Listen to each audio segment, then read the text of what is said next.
अरे हा पार गंगा हो हा पार जमुना बीचवे मैं मलिया के घर। अरे हा पार गंगा हो हा पार जमुना बीचवे मलिनिया के घर। अरे घोड़ावा चढ़ल अइले दुल्हा सुंदर दुल्हा मलिया दुआरवे पर खड़। अरे घोड़ावा चढ़ल अइले दुल्हा सुंदर दुल्हा मलिया दुआरवे पर खड़। अरे किया तोहर ई बाबू काज परोजन किया तोहरा भैया के बियाह। अरे कौन संकट तोहरा पड़ले बबुआ आवेला नदिया के पार। अरे कौन संकट तोहरा लागले बबुआ आवेला नदिया के पार।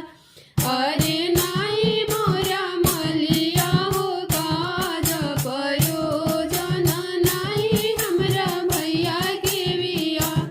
अरे नाई मोरा मलिया हो काज परोजन नाई हमरो भैया के बियाह।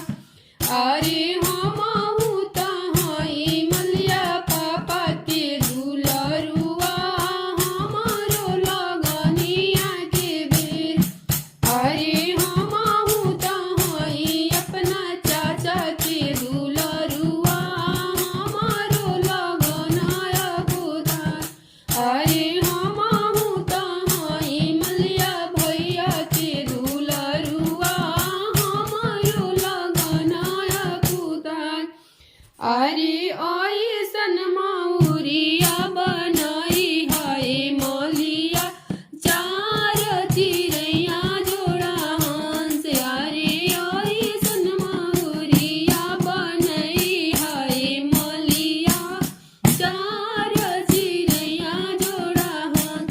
अरे बैठत बाजिल लाल झुन झुनमा उठत चिड़ै जोड़ा हंस। अरे बैठत बाजिल लाल झुन झुनमा उठत चिड़ै जोड़ा हंस।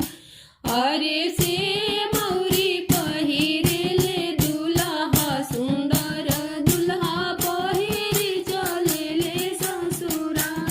अरे से मौरी पहिरेले दुल्हा सुंदर दुल्हा पहिरे चलेले ससुरार। अरे सब कोई नीरे खिलाया जन बाजन सासु नीरे खेली दामाद। अरे सब कोई नीरे खिलाया जन बाजन सासु नीरे खेली दामाद।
नमस्ते प्रणाम। अगर हमार गीत पसंद आइल बा त रउआ सब वीडियो के लाइक शेयर कमेंट जरूर करब, करके बताई कैसन लागल हा। और पहली बार आइल बा चैनल में तो सब्सक्राइब जरूर करब। धन्यवाद।